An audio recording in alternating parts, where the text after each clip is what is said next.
हर हर महादेव। दोस्तों, सावन के महीने में हम पति पत्नी पूरी फैमिली मिलके किए हैं रुद्र अभिषेक। आपको तो पता ही है, भोलेनाथ जी का दिन महीना चल रहा है।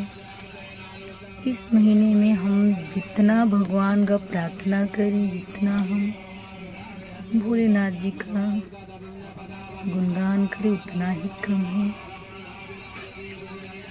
यहाँ पे हो रहा था भागवत, और हम सब जजमान थे। मुख्य जो जजमान बोलते हैं ना, 2-4-10 जन मिलके जो मुख्य जजमान बनते हैं, उसमें कि भगवान का कृपा था कि उसमें का जजमान मुख्य मैं भी थी। और 7 दिन का भागवत कथा पूरा हुआ। वृंदावन से आए थे गुरुजी। ये हैं जो कुर्सी पे बैठे हैं, यही पंडित जी थे। वृंदावन से आए थे कथा कहने के लिए। बहुत अच्छा कथा कहते हैं। फिर इन्होंने कहा कि बहुत अच्छा समय है, सावन महीना चल रहा है, आप लोग रुद्राभिषेक कर लो। फिर सभी लोग मिले, अपना अपना सामग्री लिए, और सावन का दूसरा सोमवार को हम सब जन मिलके रुद्राभिषेक किए हैं। ये मैं, मेरे पति देव। कुछ भी कहिए, बहुत अच्छा लगता है हस्बैंड के साथ में पूजा करना। पति लोग के पास तो टाइम रहता है नहीं।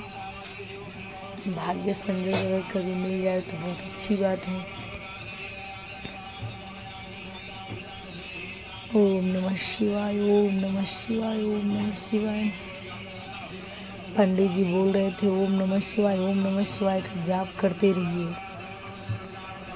जाप छूटनी नहीं चाहिए। हर हर महादेव शंभो।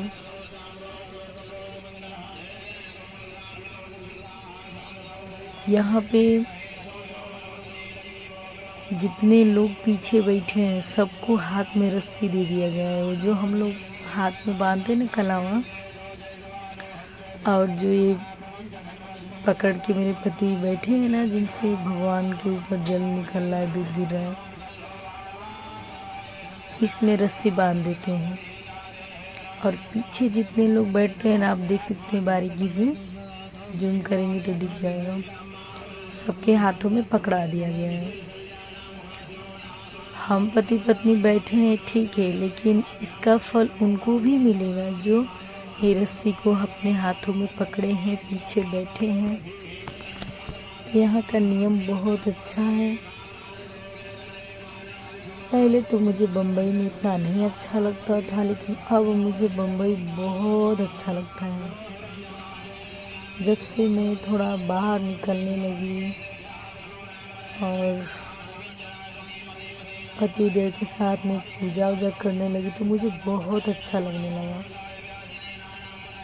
अभी कुछ महीना पहले ही एक मंदिर का उद्घाटन हुआ था, निर्माण हुआ था, तो उसमें भी हम लोग मुख्य जजमान बने थे। शायद वो वीडियो डाली हूँ कि नहीं, अगर नहीं डाली हूँ तो मैं देख के डाल दूँगी बाद में। उसमें भी शिव परिवार थे, हनुमान जी थे, गणेश जी थे, और माता पार्वती थी, ये मेरी बेटी। वहाँ पे भी यथाशक्ति तथा भक्ति हम लोगों ने किया।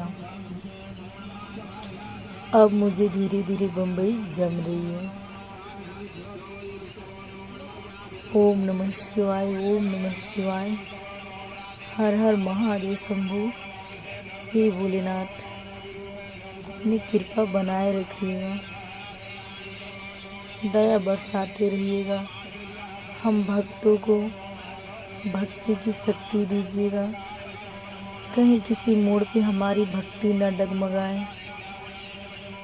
कई बार दोस्तों ऐसा होता है कि छोटी मोटी अगर कोई घर में दुविधा आ जाती है, जैसे बच्चों के साथ कोई घटना चाहे अपने साथ, तो लोग बोल देते हैं बड़ी पूजा करेली, माए रात दिन तो पूजिए करेली। तो मन बहुत दुखी हो जाता है, उस समय बहुत दुखी हो जाता है। ऐसा पता है लोग क्यों बोलते हैं? वो चाहते हैं कि आप जिस राह में चल रहे हो ना, वहाँ से आप पीछे हट जाओ। वो लोग चाहते हैं कि जैसे मैं हूँ वैसे आप भी हो जाओ। तो इस बात को ज़्यादा दिल पे नहीं लेना है। हमें हमारे भगवान के आराध्य में हमेशा लीन रहना चाहिए, ठीक है। बहुत सारे लोग होते हैं, कई बार तो इसमें अपने भी शामिल होते हैं, जो भी ताना दे जाते हैं, बड़ा पूजा करेली, बड़ा भक्तिन भइल रहेली। ठीक है, कोई बात नहीं, पर कोई ये नहीं सोचता है कि क्या पता इससे भी बड़ा कुछ होने वाला था, है ना। कभी भी कुछ भी दुर्घटना होना तो आप ज़्यादा दुखी मत होना। आप उस समय ये सोचिएगा कि इससे भी बड़ा कुछ होने वाला था, लेकिन भगवान की कृपा थी, भोलेनाथ की महिमा थी, बजरंगबली की महिमा थी, जिससे हमारा कुछ कटित हो गया और थोड़े में ही भगवान निपटा दिए। हर हर महादेव, हर हर महादेव। जैसे हमारे गुरुदेव कहते हैं, हमारे गुरुदेव बागेश्वर महाराज जी हैं, कहते हैं कि जब भी आपके साथ कुछ बुरा हो ना, तो आप ज़्यादा दुखी मत हो। आप उस समय ये सोचो और ये मत बोलो भगवान के सामने कि हे भगवान जी, हम तो इतना पूजा पाठ करत रहनी, फिर हमारे साथ ऐसे कैसे हो गई। हे भगवान जी, तोहरा लगे शक्ति ना हा। कई बार ऐसे मन डगमगा जाता है ना, तो मुँह से अब शब्द निकल जाता है। तो गुरुजी बोलते उस समय आप पता है क्या बोलो? ये बोलो, अच्छा हुआ कि इतने में ही टल गया, है ना। भगवान की बहुत कृपा थी, भोलेनाथ की, कि हमारा दुख इतने में ही टल गया, इससे भी बड़ा हो सकता था। गुरुजी मेरे कहते हैं, हम तो अपने गुरु के कहे अनुसार भी चलते हैं। गुरुजी हमारे कहते हैं कि जब गुरु की कृपा होती है, भगवान की कृपा होती है, तो हम 10 सीढ़ी से गिरने वाले रहते हैं। जब हम 10 सीढ़ी से गिरने वाले रहते हैं तो चोट तो ज़्यादा ही लगेगा ना। लेकिन जब भोलेनाथ की कृपा रहती है, हमारे गुरु की कृपा होती है, तो 2 सीढ़ी से ही वो कटित हो जाता है ना। 2 सीढ़ी में ही काम निपट जाता है। वो हमारा जो भी छोटा मोटा पाप रहता है वो कट जाता है। जो बोलते हैं कि ब्रह्मा का लिखा कभी कटता नहीं, तो इसके लिए वो थोड़ा बहुत देना पड़ता है भगवान को, नहीं तो भगवान तो उसको काट ही देते हैं। गुरु की आशीर्वाद तो ऐसी होती है कि पूछो मत। लेकिन वो ब्रह्मा जी का लिखा होता है, तो उसको थोड़े में ही काटना पड़ता है ना। तो हर हर महादेव, हर हर शंभू। आप लोग हमें बताइएगा कि आप लोग को हमारा वीडियो कैसा लगा, और क्या आप भी रुद्राभिषेक करने वाले हैं सावन महीने में? यदि आप करने वाले हैं तो आप जितने पब्लिक को बुलाइएगा, अपने सगे संबंधी, अपने अड़ोस पड़ोस, जो भी कोई व्यक्ति आएगा ना, तो क्या करिएगा, उनके हाथ में कलावा दे दीजिएगा, और वो रस्सी ये जो जिससे जल गिर रहा है, इस पे बांध दीजिएगा। पीछे जितने लोग बैठे रहेंगे उनके हाथ में वो रस्सी पकड़ा दीजिएगा। जो आप लोग पूजा पाठ करेंगे उसका फल उनको भी मिलेगा, ठीक है। हर हर महादेव, हर हर शंभू।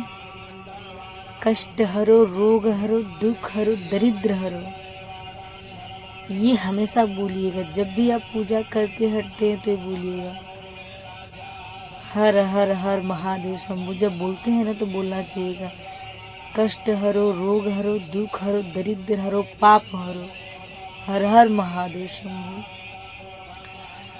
तो यही बात है, हमें भगवान के शरण में हमेशा रहना चाहिए। भगवान बहुत दयालु हैं दोस्तों, बहुत दयालु। जय महादेव।